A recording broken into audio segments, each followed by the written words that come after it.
મિત્રો આજે આપણે આવી ગયા છીએ આઈસીએસ મશીનમાં, જ્યાં આજે આપણે કલર કરવાના છે. મોલ્ડિંગ મશીન છે, બે મશીન છે. તો જોઈ શકો આ રીતનું કંઈક બોડી હોય છે મશીનની, અને આપણે આ રીતે એને લાપી ભરવાની છે. જોકે લાપી તો ભરી દીધી છે, એક મશીનમાં બાકી છે ને એકમાં ભરી દીધી છે.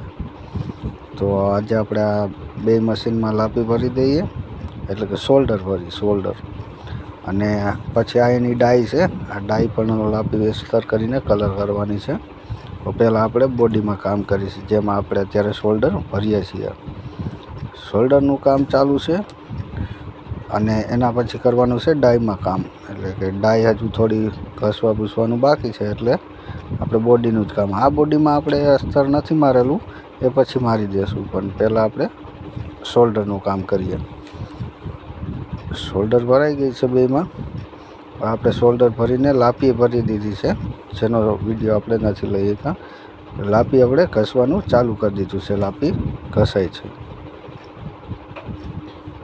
લાપી ઘસીને આપણે કલર કરીશું. મિત્રો બોડી બે કલર થઈ ગઈ છે, બેમાં આપણે કલર મારી દીધો છે. શાઇનિંગ વગેરે તમે જોઈ શકો. બે બોડી મસ્ત કલર થઈ છે. બંને બોડીમાં કલર થઈ ગયા બાદ આપણે કલર કરીશું ડાઈમાં. જેના પાર્ટ્સ બધા આવી ગયા છે ને, આપણે એમાં શોલ્ડર ચાલુ કરી દીધી છે. શોલ્ડર બધા પીસમાં ભરી દીધી છે. જે 2-4 બાકી છે એમાં અત્યારે હજી સાફ સફાઈની કામ આવે છે, ગ્રાઇન્ડર મારવાનું. બાકી આપણે આ બધામાં લાપી ભરી દીધી છે. શોલ્ડર ભરીને અમુકમાં લાપી પણ મારી દીધી છે, અને લાપી ઘસવાનું ચાલુ થઈ ગયું છે. તો ફાઇનલ પછી આમાં આપણે કલરમાં તમને બતાવીશ. શાઇનિંગ આમે જોજો સારી એવી આવશે.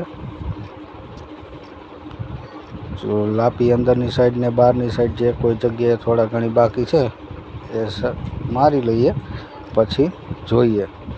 તો શોલ્ડર પેપરથી આપણે ઘસવાનું ચાલુ કરી દઈએ. શોલ્ડર ઘસવાની રહેશે 80ના પેપરથી, અને લાપી ઘસવાની હોય છે 220થી. બધું ફાઇનલ થઈ જતાં આપણે કલર ચાલુ કરી દીધો છે ને. કલર તો અડધા બધેમાં લાગી ગયો છે.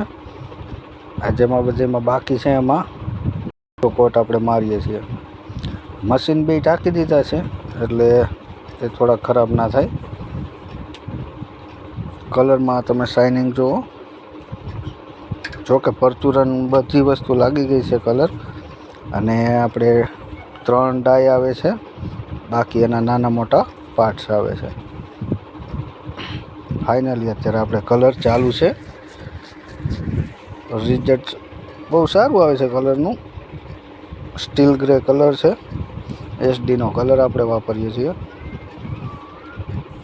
સામે જે મિત્રો એક બોડી પડી છે, આજે આપણે નથી કરવાની. આપણે ખાલી 2 બોડી જ કરવાની હતી, કારણ કે 2 મશીન જ હતા. એ બોડી સ્પેરમાં છે, એને આપણે ફરીવાર આગળ કરીશું કલર. હજુ એમાં વાર લાગશે. એટલે પહેલાં તો આપણે આ બધા પાર્ટ્સમાં બીજો કોટ કરીને જોઈએ. ફાઇનલ લુક પણ તમને બતાવીશ ત્યારે આ બધું કલર થઈ જાય ત્યારે. અત્યારે તો આપણે કલર કરીએ છીએ. આજે આની ઉપર ક્લિયર કોટ પણ કરીશું શાઇનિંગ માટે.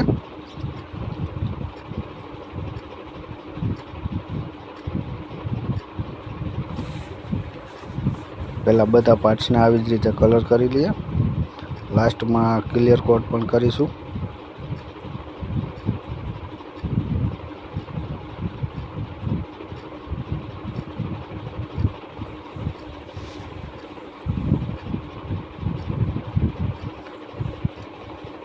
તો કલર તો બધેમાં લગભગ ફાઇનલી પતી જ ગયો છે. આરે આપણે ક્લિયર કોટ થોડી જ વારમાં ચાલુ કરી દઈએ.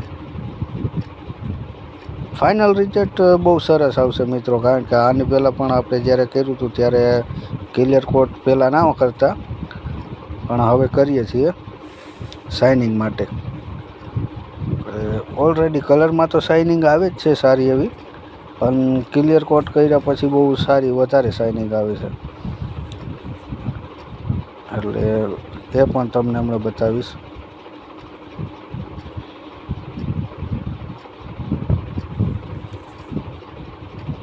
આ બધું કલર થઈ ગયું છે. પરચુરન જેટલું કંઈ પણ આવે મશીનમાં એ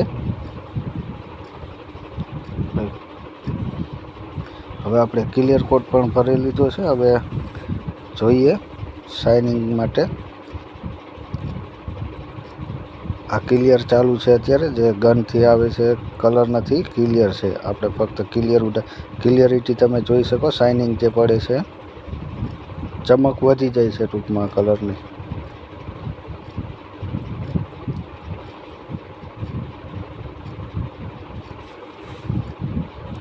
ક્લિયરથી મિત્રો શાઇનિંગ તો બહુ સારી આવે છે, પણ સાથે સાથે મજબૂતાઈ પણ સારી એવી વધી જાય છે, કારણ કે કલરની આયુસી પણ સારી રહે છે, એમાં વધી જાય છે.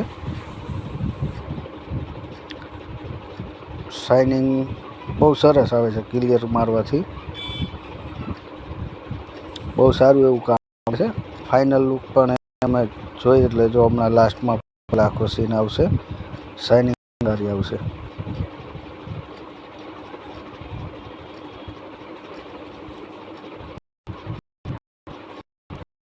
કલર છે મોલ્ડિંગ મશીન, જે 2 મશીન હતા રાજકોટથી હાઈસીએસમાં.